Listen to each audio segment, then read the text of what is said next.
So let's do a video comparison between the iPhone 17 Pro Max versus the Samsung S24 Plus. This is a cloudy day right now. There's a bit of wind, but this is probably more ideal lighting, just midday lighting. And this is kind of that video test. Is there really a dramatic difference between the two of these devices? You'll have to be the judge of that. Let's also switch over to audio. So this is the audio coming from the iPhone 17 Pro Max. There is a little bit of wind going on and off here, like 3 to 5 miles an hour. Right now it's a little calmer, but this is that audio from the 17 Pro Max. And let's switch over to the S24 Plus's built-in audio. This is what you're hearing now. Is it dramatically different? Or are these microphones pretty similar? It's gonna be interesting to hear both of these after this video. Now let's switch over to the front-facing camera. This is what it looks like on both of those devices. Just looking at this, dramatic difference. The 17 Pro Max did just get a brand new 18 megapixel front-facing camera, and just looking at these, like, it's night and day.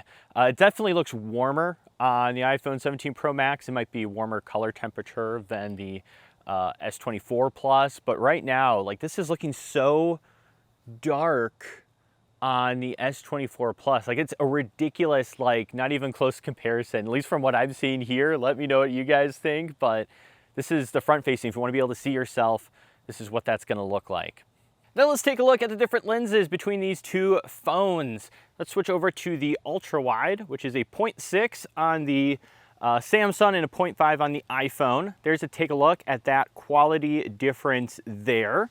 And then they both have zoom lenses. The S24 Plus has a 3x zoom, which can increase to a kind of digital 10 or 12.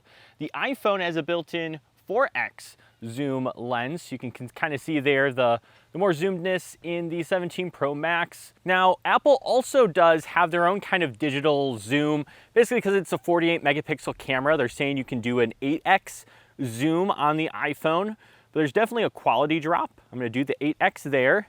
And then on the Samsung, let's go ahead and match the 8x, both using their different capacities to do digital or higher megapixel zoom. That's to look at the difference there. So 8x, kind of digital weird thing on the Samsung, and then iPhone's 8x digital weird thing there. Definitely think it's higher quality on the iPhone, though the iPhone still looks kind of bad in my opinion. Back to the 4, and this is back to the 3 on the Samsung. Let me know what you think of those. Now let's go ahead and do a stabilization test here. So I'm just having a selfie stick. I'm just gonna walk for a little bit here with both of those. That's what that looks like. I'm gonna do a little jog with these guys. How stable are they? We're gonna flip back around here. I'm gonna go back this way as well. Let's do a little jog.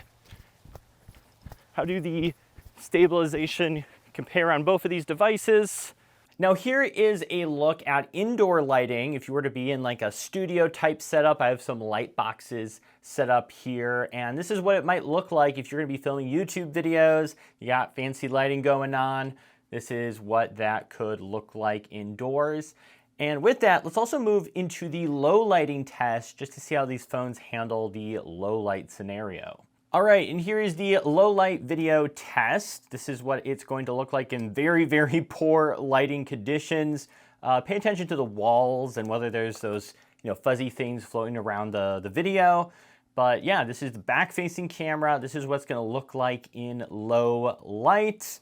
Curious to see how both of these phones do there. Now, if this video was helpful, it would mean the world to me if you could just click that subscribe button. You'll probably not even see one of my videos after this, but it goes a really long way in helping me out. So please do that, and I hope to catch you guys in the next one.